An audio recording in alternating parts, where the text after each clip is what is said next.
everyone, Juice Numbers here, and welcome back to another YouTube video. And today I have a very special guest for all of you. In this episode, I am going to be interviewing this person who is not only the chair of the Reform Party of North Carolina, but also the national chair of the Reform Party. And with that being said, I want to introduce to all of you Nicholas Hensley. How are you, sir? I'm good. Thank you for having me on this podcast. It's great to be here. That is awesome. I never had a national chair before, so I want to say thank you for coming on, for being my first national chair. Usually I only interview people who are in North Carolina, and you just so happen to be a North Carolinian, so this is awesome. It's awesome to be here. I'm glad that we have this chance to talk. I would love to talk about North Carolina politics and the National Reform Party as well. All right. So with that being said, okay, the first thing I want to talk about is, who are you and what do you do? My name is Nicholas Hensley, and I'm the chairman of the Reform Party National Committee and the chairman of the Reform Party of North Carolina. My job as chair is to be the chief facilitator for the party.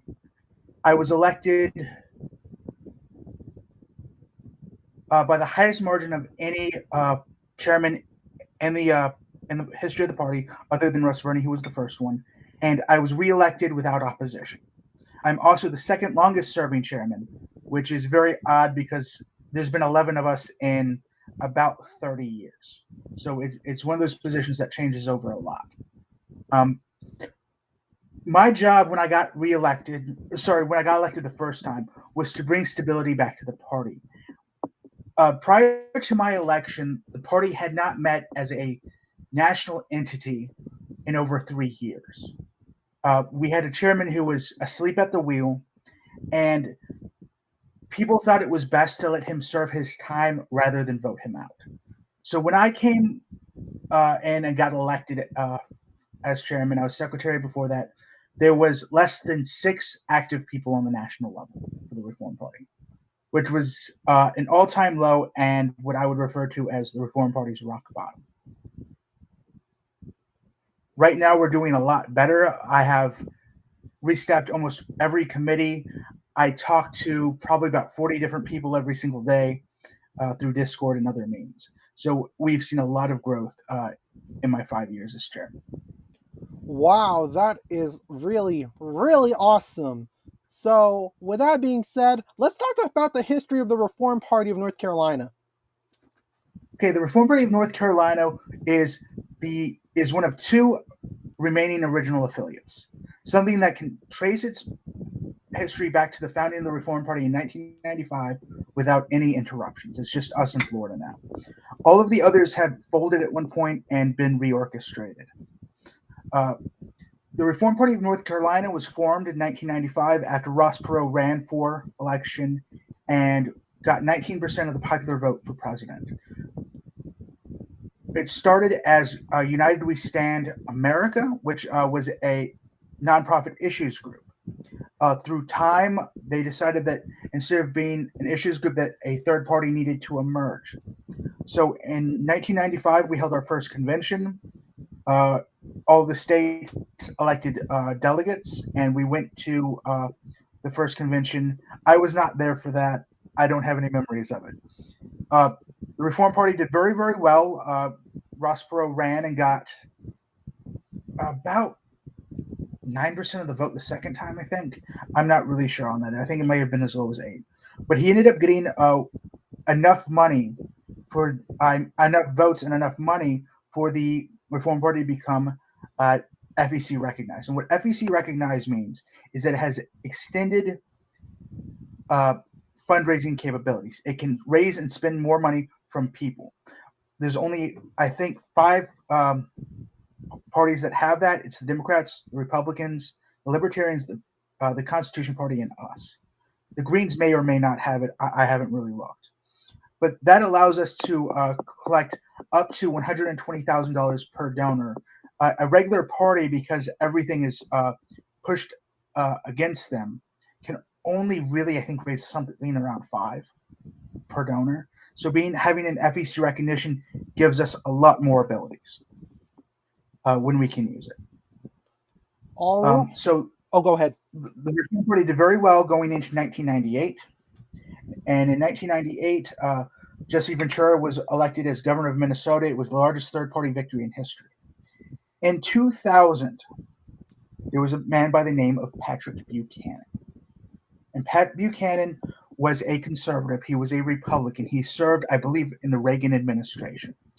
And Pat Buchanan at that time had debts for his last two presidential runs. And because the Reform Party had this FEC ability to raise more money, he eyed our ability to get public funds and matching funds. He took over the party. At that time, the party was very new. It didn't understand a lot about bylaws, how to organize itself, its committees, and its membership. And he was able to bus in his supporters, have them change their registration to Reform, and then vote out all of our sitting leadership at the time. He used that to take over the convention and get himself nominated as the Reform Party nominee. There was a giant fight at the convention. It became physical at one point. There was one of my Reform Party predecessors was punched in the kidney by a Pat Buchanan follower and actually had to go see the doctor. There was a split convention. It all went up in court, and Pat Buchanan was named the presidential nominee after a lot of wrangling. What he did is he used our FEC funds, matching funds, to raise money to pay off his debts. And then once he got the matching funds, he refunded the original donations. And you can go through the FEC and see that. And he just used our public funds to pay off his debts and did very little campaigning. And in doing that, he completely destroyed the Reform Party as it was in the 90s. A power vacuum opened up. A lot of our first tier leadership left. A lot of our second tier leadership left because people aren't paid and they put in a lot of time and work. When something like that happens, it's very hard to rebuild. So a lot of our first and second tier leadership left. This led to a number of other infighting, which then led to my election 5 years ago, where we were at the bottom. We're doing a lot better now. That is really, really good to hear. I can't believe someone actually got punched in the kidney. That's insane. Yes. He was referred to by a gay slur and punched in the kidney. Wow, that is intense. And to think that Pat Buchanan basically used the funds of a third party just to pay off his debts, run them dry, and then just like abandon them once he's done using them, that is corrupt as hell. It was very corrupt. And it destroyed the Reform Party as a viable force at that time. The biggest thing that you have, and this is a North Carolina thing too, is something called ballot access. Ballot access is how it allows a party to run a candidate on the ballot of a state. It is all state by state. But it's very hard to do. It's very expensive. In North Carolina, I believe you used to have to get 100,000 signatures, petition signatures, and they get 5% of the vote in the governor election to keep your ballot access. So basically, you spent all of your money trying to do ballot access stuff. So you had no money for advertising, you had no money for campaigning, and you could not be competitive at all. Through work of myself, Andrew Evans, and the Constitution Party chair, Jordan Green, we were able to introduce legislation in the NC legislature and get that reduced to 10,000 for a party. Independents still have to do like 100,000. It's insane. And the system for third parties and independents in North Carolina and throughout the nation is just a giant scam to bleed us dry and keep us from being competitive. Yeah, ain't that the truth? 2022 was bad for the Greens. 2024 was rough for the Constitution. We the People and Justice for All parties with the State Board of Elections. The Veterans Party ended up facing a sabotage by a Democratic operative who burned their signatures. And recently this year, there was an attempt by the State Board of Elections to increase restrictions on the petitions further. Although with the combined forces of third-party movements throughout the state, we're able to defeat most of them. There were still like some that were able to get passed, and some that are still being up for discussion. But yeah, the third-party movement is still fighting stronger than ever. Yes, and that is a battle that we're going to have to continue to fight, and we need to be able to clear the ballot for not just third parties, but for independents and anyone that wants to run. Anyone should be able to run for office. It shouldn't just be the Democrats and the Republicans. Exactly. I'm glad we agree on this one. So, why did you join the Reform Party? Growing up, I come from a family that's moderately liberal. You could refer to to a lot of the people that I grew up with as blue dog Democrats. We were centrist Democrats that leaned conservative on economic issues and were kind of moderate on social issues. Conservative moderate on social issues. We're not very far left. I have a brother that is, but he's the only one. We're not very far left people. And what happened during 2009, 2010 is when the Democrats took over and Obama was elected president. We immediately saw the centrist Democrats cut out of the decision-making policy. And we saw a lot of these guys get sidelined. We saw the Blue Dog Democrat coalition absolutely whittled away from both inside the Democratic Party with them running progressives against them, but also failing to support them strongly against Republicans. We were watching the Democratic Party slowly weed out those centrists, and I was one of them. So I started looking for another party.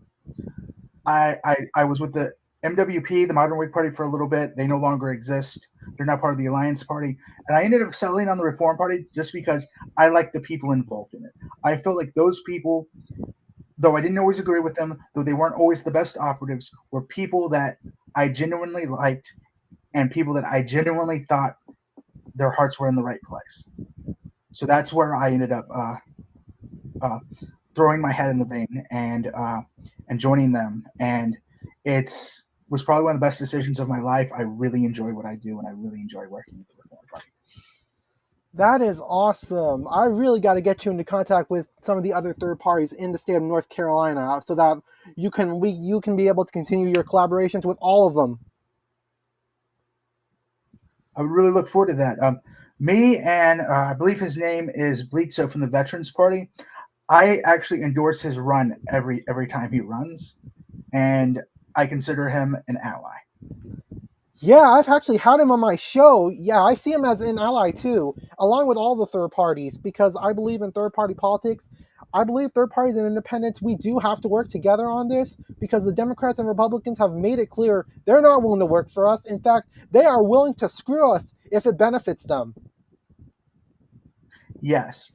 What we're seeing is one of the things that the Reform Party doesn't do is it doesn't take on social issues. That's because the whole social issue dynamic does not change. We have been fighting the same social issues for the last 50 years, whether that be gay rights, whether that be abortion, pro-life, pro-choice, whether that be school choice, stuff like that, because it's a money issue. They don't really care about getting to the bottom of that issue or solving that issue, because the moment that it is solved, they can no longer use it to fundraise. And by solving those issues, they're actually hurting themselves because they're cutting themselves off of their revenue source. And most of these issues don't exist as things for them to solve. They exist as things for them to cash in on. Their position gets them votes. Their position gets them money. If it doesn't matter what the right decision is, it just matters where the votes are and where the money is. Yep, I agree with that. So with that being said, let's go over this next part, which is let's talk about what the Reform Party stands for. Like, what are some of the most important issues of the Reform Party? The Reform Party is a moderate centrist party that exists in the middle of the political spectrum. We seek to gain two or three offices in the legislature, maybe a couple senators or a couple congressmen and play referee in the middle and force people to work together. That is our goal. What do we stand for? Well, we're kind of all over the place. A lot of Democrats would call us conservatives. A lot of Republicans would call us liberals, and that's a beautiful thing. We want to balance the budget. A lot of people talk about balancing the federal budget, but the last time that has actually happened was 1999 under a guy by the name of Bill Clinton. We have not had a balanced budget in 26 years, and I think the debt sits over like almost 38 trillion now. And someone needs to come up with a blueprint and create a fiscal plan. Second thing, we want to change the way that we vote. We want to open the ballot, but we also want to use an alternative voting system instead of winner take all. We should use either third ranked choice voting, approval voting, or star voting. I don't really know much about star voting. It's on the platform. I'm not the expert on that, but I know what approval and ranked choice are.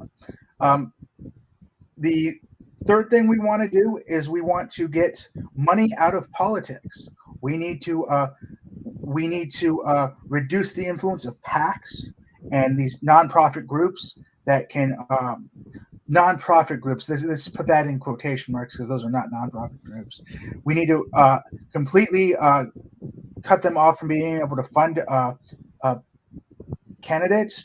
We need to look at empowering unions and working class issues. A lot of what the Reform Party looks at and what we stand for are those day-to-day issues that people deal with in their daily lives. Economic issues like inflation, getting to the bottom of inflation, patching the holes on your road, infrastructure, highways, the power and the power grid. Our power grid is not very well built. Did you know that our power grid is actually, we have three main systems, East Coast, West Coast, and Texas, and that a small problem somewhere up in New York can cause North Carolina to lose power. It is absolutely an insane system. And most developed countries do not build their power grid the way that we do. You really want to have smaller, more separate power grids. Also, the way that we do energy, there's this thing called nuclear. It's the best non-fossil fuel energy. Solar and power are good for subsidizing your energy grid, but they are not solutions on their own. You're going to have to use nuclear. All right, I guess that makes sense. So let's talk about I guess we can talk about nuclear energy for a second. What is your opinion? How would we implement nuclear energy exactly? Well, nuclear energy is a very expensive energy. All of those nuclear power plants were built with government subsidies, and that's the way to do it. The biggest problem that we have is we've kind of kicked around how to take care of radioactive waste and how to dispose of it. And I'm not really an expert in that, but I know that is something that we really need to deal with, and we need to come up with a national plan for disposing of nuclear waste. All right, fair enough. I guess we can talk about the balanced budget plan for a bit, which I actually do like because I do. Okay. Oh, go ahead. So the biggest thing that we need to look at, I'm sorry, I'm cutting you off. Balancing the budget is something that excites me. We have to do several things. One, we have to grow the economy so that we get more tax revenue.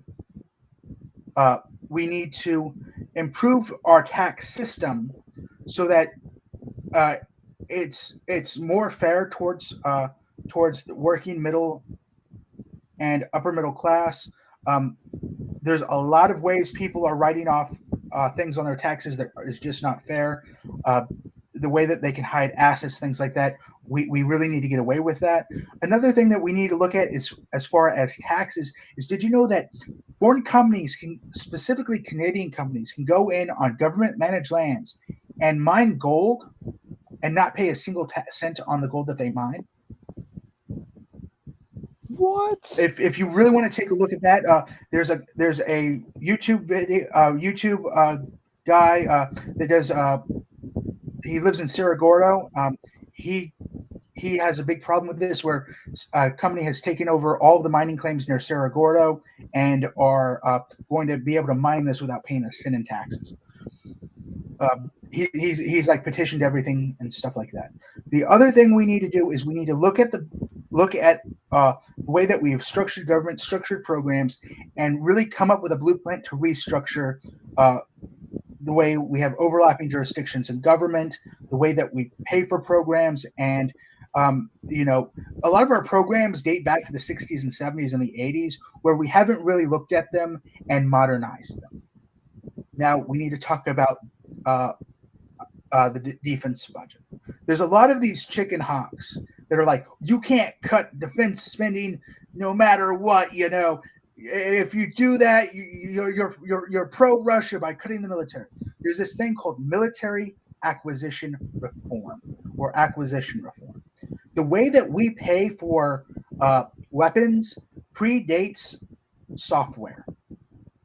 Like we are using a system that dates back to the Cold War, where everybody, all of these military organizations, the Marines, the Army, the Navy, the Air Force, they all buy their equipment separately. They negotiate their own contracts, all of that, rather than have a single pipeline, supply pipeline feeding all of them. We're the only country in the world that does that. So let's say we want to, the Army needs 20,000 M16A4 rifles. They have to go and they have to negotiate that 20,000 by themselves. Let's say the Navy needs 5,000. They're going to go negotiate that 5,000 by themselves. The Air Force is going to go negotiate what they need by themselves, rather than them all going together saying, okay, we all need this. We need this amount of M16A4s. We should negotiate this together and then just split it up. That way you don't have the duplicity of four different groups, four different administrative bodies negotiating for the same thing. The military doesn't do that. So by having every military branch have their own pipeline, it really makes everything more expensive. And we're paying for everything like 4 or 5 times. Yeah, I guess that makes sense. All right. Are there any other issues you would like to see on the Reform Party?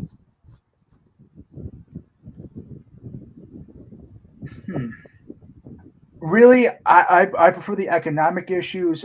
One thing that we really need to look at is inflation and these damn tariffs. Donald Trump and the Reform Party is not against tariffs as a principle. There are times when maybe a tariff might be good for the economy, but you can't just go start raising tariffs on all of your trade partners and all of your friends and not expect to jack up the price of living for your citizens. I really love cans of condensed soup. That's one of those things that I just really enjoy because they've always been really cheap. And I work a blue collar job. I get off late at night. There's something I can just throw in the pot and I can eat it right from the pot. It used to be I could get a can of condensed soup for $1. I could do that 2 weeks ago.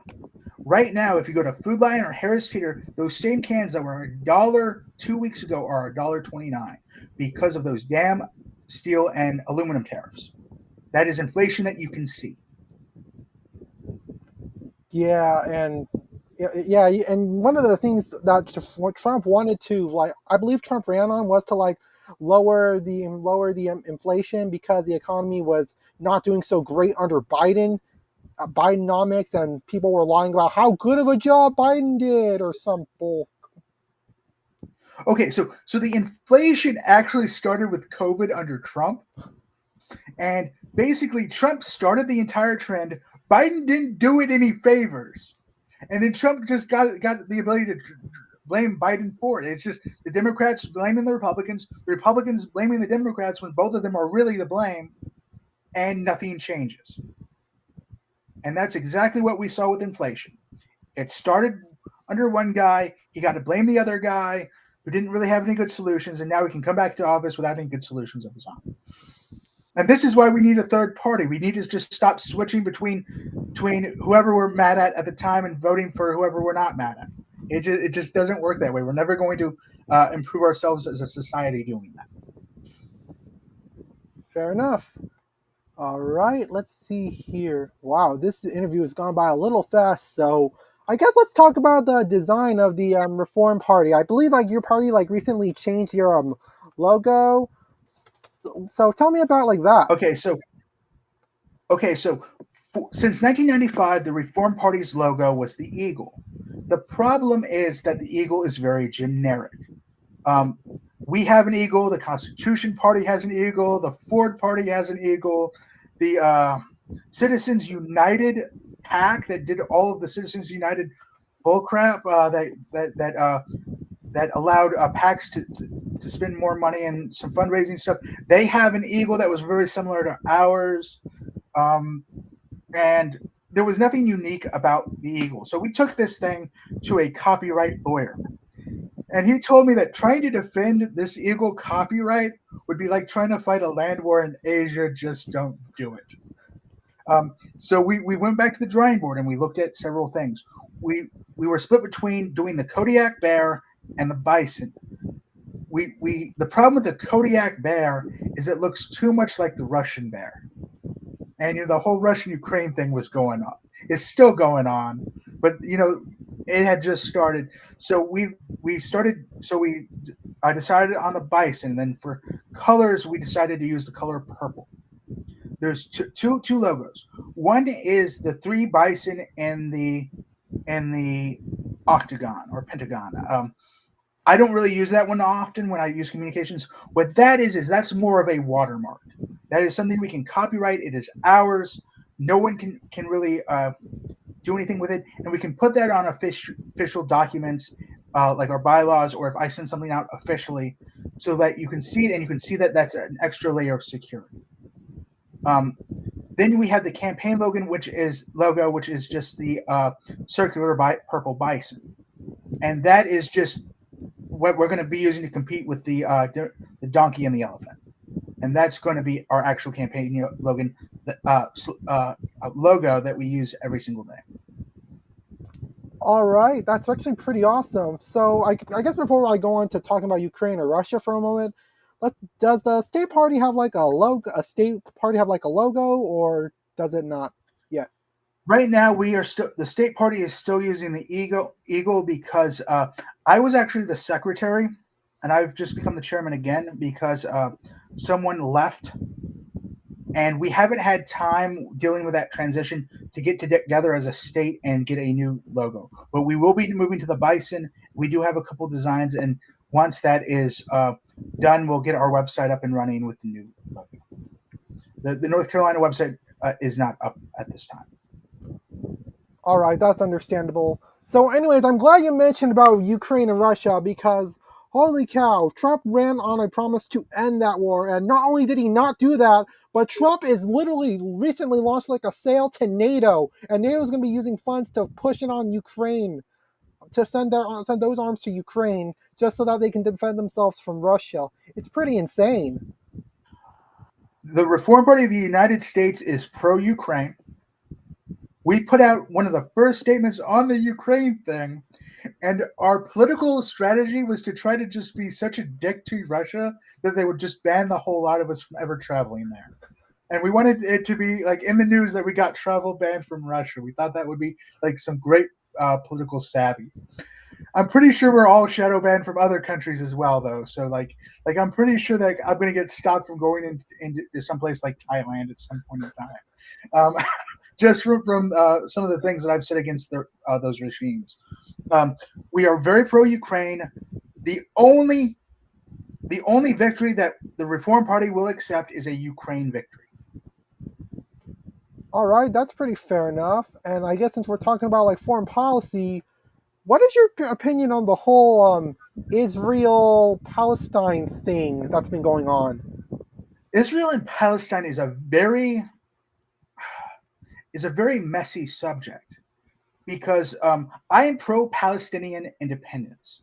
And if you actually look at Israel, the UN has told Israel that some of the things that they have done is illegal under the Geneva Convention, especially during their occupation of Palestine, trying to move Palestinians out and change the ethnic makeup of the Gaza Strip by putting their own people in and moving the Palestinians out. That is against the Geneva Convention and against international law. However, at the same time, Israel has to have the ability to defend itself.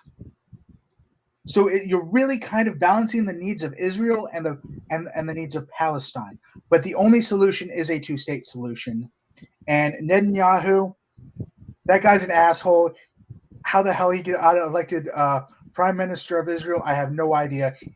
He's just going to drag. He's just hiding behind the United States, and he's just going to drag us into whatever he's getting involved in. And for some reason, a lot of the American politicians don't understand that Netanyahu is just kind of using America as a puppet whenever he can do that.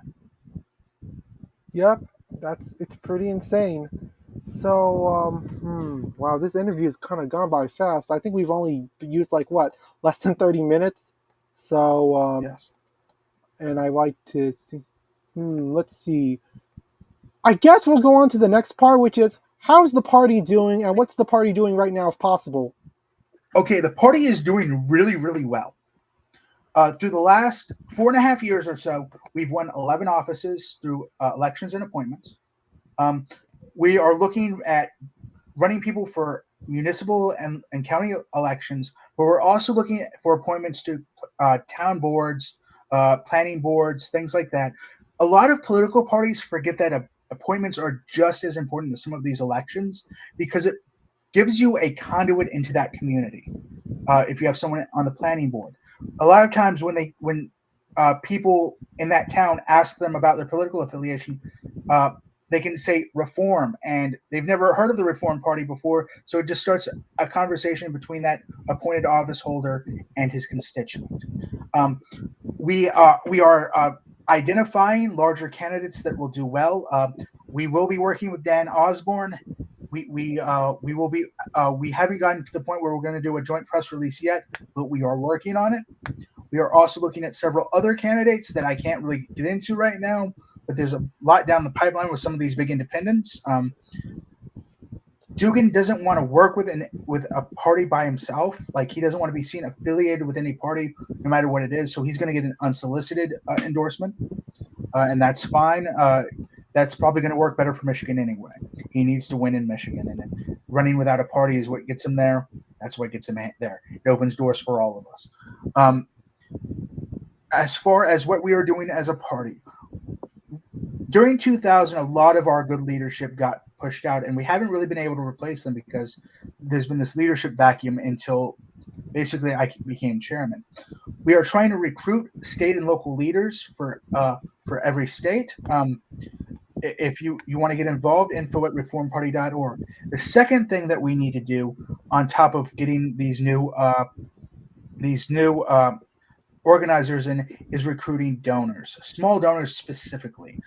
The problem is that if we go to the big donors and we get 2 or 3 big donors, we become their puppets. They can use whatever big donation that they give us regularly and turn that over and put that over our head and say, oh, well, you don't support this, so I'm not going to give you the little bit of money that you get. So change that and sell your soul, and then maybe I'll give you this money. So what we're doing instead is that we're trying to just build a network of small donors, people giving between $1 and $20 a month to the Reform Party, and crowdsource it through small independent donations. That way we don't have to sell our soul to make a buck. That's pretty awesome. And oh yeah, I forgot to mention this earlier, but I heard you mention Citizens United, and there might be some people who aren't familiar with Citizens United. So give us some context around that. Yeah, Citizens United was a Supreme Court case a while back. I forget. I think it was under the George W. Bush, but it may have been Obama era. And basically what happened was that the United States had legislation in place that restricted who and what kind of organizations could give money to candidates, specifically federal candidates. And corporations could not donate to or support candidates for election. Citizens United threw that ruling out, and now corporations are seen as people, and their donations to candidates can be seen as free speech. Money donations as free speech. How does Yes, that that is happen? basically what they said. That's insane to me.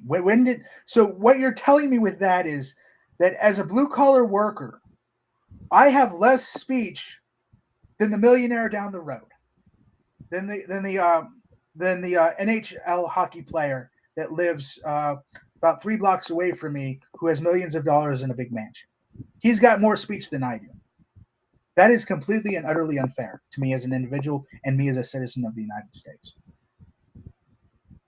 Yeah, and how would we tackle that?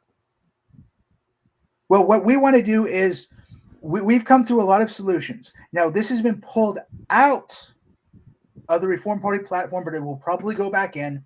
The Reform Party platform, we had to do a lot of spring cleaning to remove a lot of the Pat Buchanan stuff, a lot of the John Blair stuff. There's stories behind all of this. But what we did originally was we wanted the public financing of elections. Basically, there's a pot of money for this election, and each candidate on the ballot would get an equal amount of that money, of those public funds, and they would run their campaign on just those public funds. And I think that's the way it should go. All And right. while we're talking about voting, let's talk about gerrymandering, because yeah. that's something that we can really talk about. It used to be, let's bring North Carolina up as an example. North Carolina had a great independent streak through the 90s and to about 2008, 2009. But when the Republican, we had 3 Blue Dog Democratic congressmen that were wild cards in the Democratic caucus. We had Walter Jones, who was a wild card Republican. We had we had 4 Blue Dogs that didn't agree with the DNC all the time. We had Walter Jones, and we had a couple other like really independent congressmen. But of course, when they came in and they gerrymandered North Carolina, they gerrymandered it in a way that only the people who are the starchest Democrats or the starchest Republicans can now go through the primary and win. And that those people and certain areas, you don't really have a choice. Once the primary is over, if you're in the Republican district, it's going to be the Republican. If you're in the Democratic district, it's going to be a Democrat. It used to be we had 3 or 4 districts, the Mountain District, the Sand Hills, and a couple of the others that you never knew who was going to go. They were true swing districts. And we had a beautiful balance of power where things switched and changed, and we could have a Democratic state legislature and a Republican governor, or a Democratic governor and a Republican legislature. We can't do that anymore because of gerrymandering. And we need to get back to independent boards doing the redistricting. We need to be districted by an independent, nonpartisan board. I agree. Sorry about that, Randy. I'm very passionate about gerrymandering. No, And we have watched gerrymandering destroy North Carolina. It has destroyed North Carolina. Yeah, you're pretty much on fire on this one when it comes to gerrymandering. In fact, in a lot of these state level races and in a couple of congressional races, there was only one person on the ballot, and there were like quite a number of races where it was a major party candidate and a third party. It was freaking insane. And I think the biggest example of this is like the U.S. 6th congressional district, where it was basically Republican Addison McDowell versus Constitution Party candidate Kevin Hayes, and Kevin Hayes got had one of the best showings for a third party in a long time, and even flipping like a county. Yes. Where third parties can really start to make a difference is when they can challenge these uncontested races, where the Democrats are like, yeah, we're not going to win there because it's R+30. That's where the Reform Party can step in and really make a good showing. We're actually trying to identify a bunch of congressional races across the country right now, including North Carolina, where we can throw someone up, get 20 or 30% of the vote, and be like, see, here's our proof of concept. Uncontested, we could get 20, uncontested by one of the major guys, we can get 20 to 30% of the vote. See, we matter and we can be viable. Once we can start doing that, people will start taking us seriously. Yeah, I agree. I really hope that we all get taken seriously, because goddamn those Democrats and Republicans, I think they're going to make things worse. In fact, did you know that the American Party has recently started its petitioning here in North Carolina? They haven't gotten any signatures yet, but I believe their chair is actually, believe it or not, I believe it's actually Kevin Hayes, which he is still going to be a member of the Constitution Party, but yeah, apparently he wanted to get a slice of the American Party before somebody else took over. But yeah, it's pretty funny. I wish Elon Musk well. I think that the establishment is going to target him so badly. And I don't think he actually fully understands all of the flack that is about to go his way. Because right now, his problem is with Trump. And that's what the big public thing was Elon versus Trump. The Democrats haven't started getting in on this. What you have to understand about the Democrats and the Republicans is when they're going against third parties, they have two different strategies. I actually respect the Democrats more, and that's very weird coming from a third party, because the Democrats will say, I am your enemy. I am going to do anything in my power to stop you. I'm going to protest your petitions. I'm going to sue you in court. I'm going to spy on you, and I'm going to publicly spy on you. Every time we've worked with the Republicans, such as Pat Buchanan, they come in, they pat your back, they say, hey, I'm your friend. I am here to help you. We are in this together. Because that's what Pat Buchanan did in the beginning. And then as soon as your back is turned, their knife is going to go straight into your back. They're going to throw you out into the gutter and be like, see you later. That's how they work. And a lot of people didn't understand that. Yeah, and I'm gonna do a reference on another state like New York. There was a libertarian candidate named Larry Sharpe who previously ran in 2018, and he was trying to run for governor as part of the Libertarian Party of New York in 2022. But unfortunately, both the Republican Party of New York and the Conservative Party of New York actually ended up suing him off the ballot for just because they didn't want him on the ballot because they were afraid of him, quote unquote, spoiling the vote. Yes, actually, the Reform Party was set to regain our ballot access by backing Larry Sharpe, and that there was a system in place for us to start getting our petitions that we needed it because they use a weird system called fusion balloting, where a candidate can run as the candidate of multiple parties. So in New York, you can run as a member of the Conservative Party and the Republican Party and have your name under both of them for the same race. Or you can do Democrat and working families. The big thing about that, though, is back when this guy, his name was Andrew Cuomo, was the governor of New York, they switched the ballot access requirements not under its own bill, but they slid it into the budget and changed everything overnight when it wasn't looking, and doubled the amount of votes that you needed to maintain your ballot access. And of course, all of the parties didn't do it. So it killed the Libertarian Party, the Green Party, the Independence Party overnight.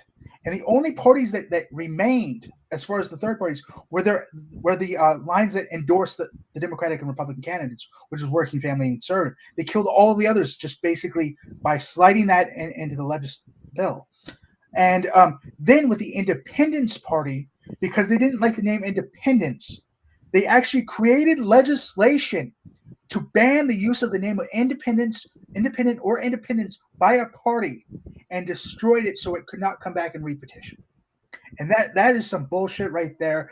And you can tell the New York legislature that I said that was bullshit. You can quote me on that. You don't go kill a party that way. You kill a party that way because you're scared. Yep, and the Democrats and Republicans are scared, and I'll be honest with you, in the 2026 elections, I'm sure the Republicans are going to get so triggered if they see a right-wing third party get on the ballot, just like how the Democrats have been with left-wing third parties in the past few years. Yes, and I agree with you. In fact, they took over the Reform Party ballot line the last time we had ballot access there by telling us that they were going to help us and that we were going to endorse some of their candidates, that they were going to give us some money.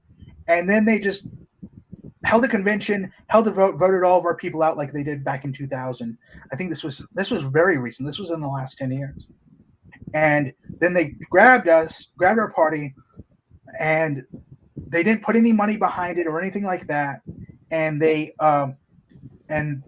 basically killed it by not getting the 50,000 votes that it needed in the governor's race because they didn't support it. And that sucks because we had a bunch of elected people on the Reform Party line there. We had 2 or 3 people from Lake George, New York. We had 2 county commissioners. We had like 2 other things. We even backed the mayor of, his name is Walsh, the mayor of Syracuse was elected on the Reform Party line. Wow, that is insane. And once that happened, it scared the hell out of them. So of course they had to go kill her line. Yeah, and I'll be honest with you, I think that the Working Families Party of New York and the Conservative Party of New York, they're clearly fake parties, and that's what's insulting about them. Yes. They like what they run as quote unquote third parties, endorse major parties, just to not only make third parties bad, but to make us as independents look bad too. Like, why? Yes, I agree. And another thing that the big parties do is they will find some crazy idiot, some nut job, and they will, from their own ranks, and they will put him on as a third party candidate to split the vote. And in doing so, because this guy is crazy, make all the third parties look crazy.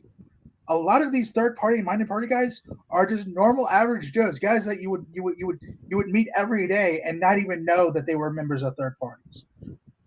Lots of doctors, lots of engineers, lots of lawyers, lots of blue collar workers, and they want us to look crazy. So it's sort of a double edged sword. We split the vote by throwing our own guy on as the Constitution Party member, but he's going to say crazy stuff, so he's going to make them look crazy, and it's something that we need to. There's no real way to fight it.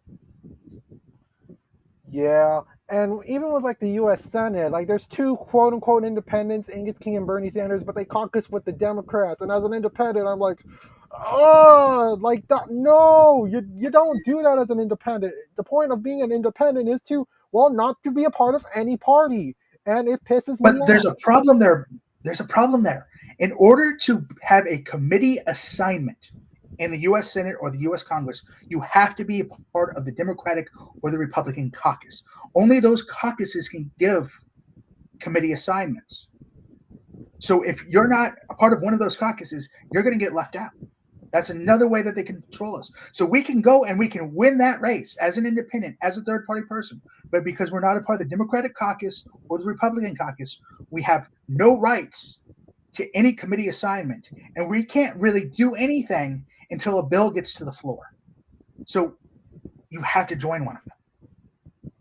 It's insane. Yeah, it is insane, and I really wish we could do something about it. The first thing that we need to do is win some races.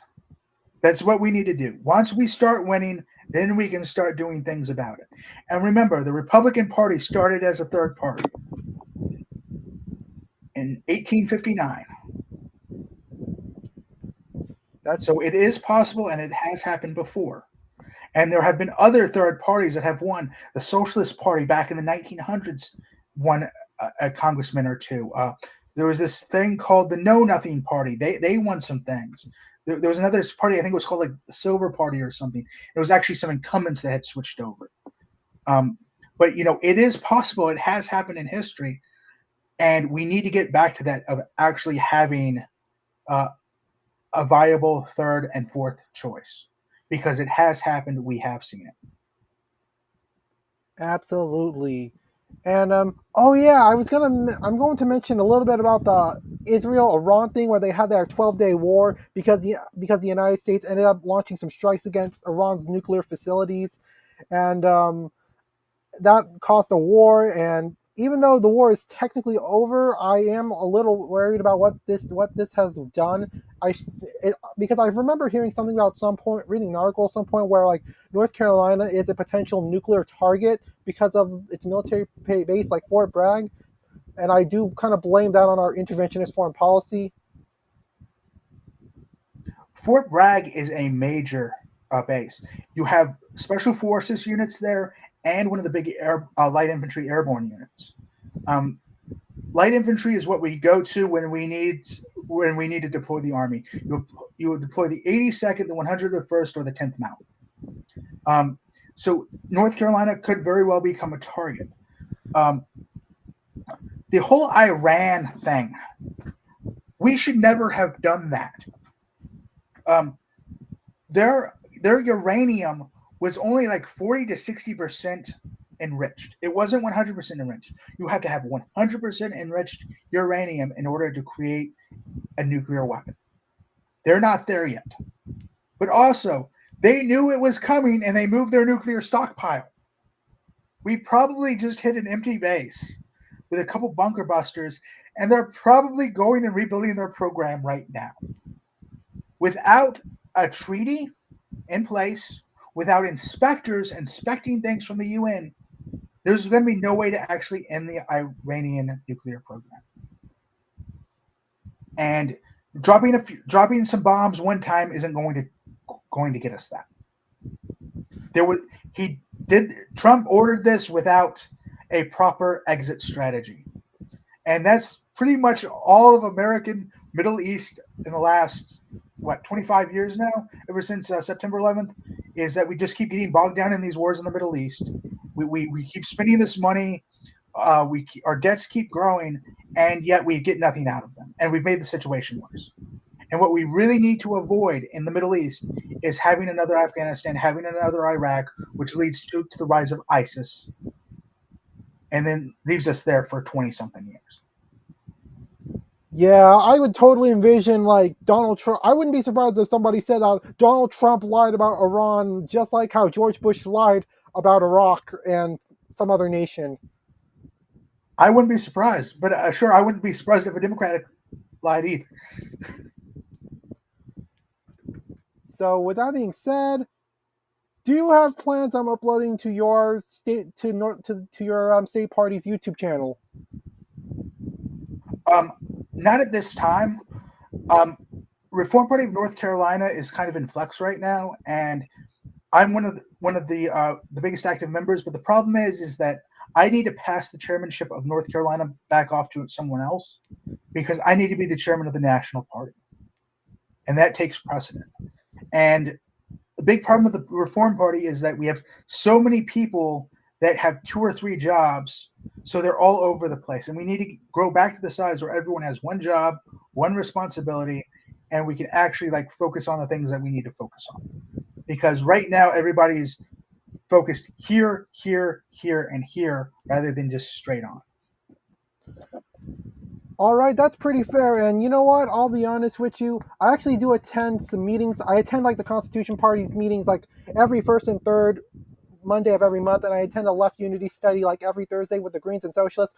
I do want to try to attend like more meetings, like the 4 parties attending, starting their virtual meetings.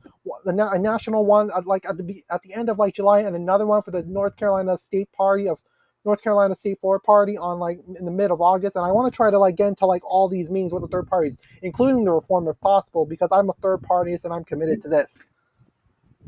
The Reform Party meets monthly in an open meeting on the 4th Tuesday of every month at 9 p.m. Eastern Standard Time, and you can usually find me there. If you want to get involved and you just want to talk to us, we also have a Discord server you can look up, and I am extremely active on Discord every single day. That is awesome. I might consider checking it out. So, like, where do you do these meetings? We do our meetings through Zoom. We have something called a CRM or a customer relationship management tool, and that meeting goes out to everyone who signs up on the CRM. The first reminder is on Friday, and then you'll get another reminder on Tuesday. All right. Like the Friday before, and then the Tuesday. Yeah, I might consider like doing a link, getting a link to that, so that way I can like get involved with the Reform Party. And we also post that link every week on our Discord announcements. I mean, every month. And there's all sorts of other meetings that go on Discord. Discord is sort of like our active space. There's always some sort of meeting going on. We meet, like, if you just want to see what's going on, we meet 3 times a week. Someone is meeting with 3 times a week. It might not be me with them, but communications meets on Mondays, membership meets on Fridays, Tuesday XCOM meets, or we have our monthly stand up, which is where all the committees get together and we talk, and that's actually a meeting too. So if you want to know exactly what's going on at the state or national levels, just come into one of those meetings and you'll figure it out. You can ask questions. All right, that is awesome. With that being said, is there anything else you want to talk about? Anything I've missed? We were a good interview. You let me talk. A lot of people don't let me talk. We covered a lot of great ground tonight. What we really need to remember here is that the Democrats and Republicans are only running for election to further themselves and their party.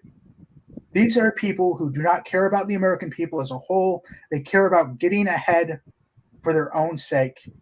And that these people aren't our friends, they are our enemies. And these are the people that are destroying America and spending money that they don't have and actively making our lives worse. And in order to make our lives better and to make our country better, we have to vote these bums out of office.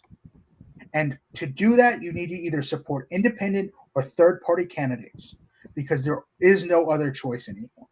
I would love to go vote for a Democrat or vote for a Republican, but I've lost that ability. And a lot of times when I vote at the voting booth, I don't vote for who I want to vote for. I have to vote for the least bad option, and sometimes I feel like I have a gun to my head. And a lot of times I don't feel good about the name that I bubble in. And if you want to feel good about who you're voting for and you want to help America and you want to do what's best for America, you have to support third party and independent candidates. That's true, and I'll be honest with you, there is this saying that I always like to say when it comes to the Democrats and Republicans. Voting for Democrat or Republican is a wasted vote. Yes, it is. And already, just from me saying that, I'm sure the Democrats and Republicans are already getting triggered. Good. Well, I support you. So, you mentioned I that. just want to thank you for having me. This has been a great interview. A lot of my interviews have been a lot more formal than this, and thank you for just letting me talk and letting me carry on and letting me hit my talking points. I had great fun on your podcast. I'd love to come back maybe in a year or two when something's happened, and I can send people your way. I would love to send some people your way. That is awesome. Thank you for taking that. Thank you for giving me this offer. I will certainly take it. And well, oh yeah. I guess we can talk about what has been your worst interview. I haven't had any really bad interviews. I've just had a look. When I go to, this is a funny thing. So we endorsed Robert Kennedy Jr. for President of the United States, right? And the night that happened, we announced it 9:30 at night. I was going to the grocery store just to buy a bottle of beer, just to celebrate. Have one beer and go to bed, right? And I kept getting called by all of these media people. And I would talk to them for 20, 30 minutes. I'd answer all of their questions. I'd give them more information. And this went on for 2 weeks, from 9:30 that night for 2 weeks. And very few of those articles, if any of them, ever got posted. And it was because I was told by Kennedy's people, it's because when you speak, you make too much sense. And they can't sell the narrative of a third-party guy who actually talks reasonably and sensibly. They're only going to post the things that make you sound crazy. And because you don't sound crazy, they're not going to run these stories. Wow, that is actually disappointing because common sense should be the norm. Yes. And one of the great places we have are mediums like these, and we need to continue to support, these alternative media sources like this podcast. Yeah, and I agree. And with that being said, I think this is going to be it for the podcast. Anyways, everybody, I hope you all have enjoyed this episode of the Political Freedom Fighters podcast. If you're new to the channel, please hit the like button down below if you've enjoyed. Hit the subscribe button. Feel free to comment in the chat whatever you wish in case you want me to respond or if you got any questions, ask me. And I never usually mention my emails, one of my emails. So I do have an email for this podcast called the name of this. I do have an email for this podcast which is separate from my personal email, which is called thepoliticalfreedomfighters@gmail.com. And I will be putting the links and the sources to all of the Reform Party and everything relating to Nick Hensley in the description below in case you like want to check it out, or maybe if you're interested in joining the Reform Party. So with that being said, I really hope you all enjoy, and I'll see you all later.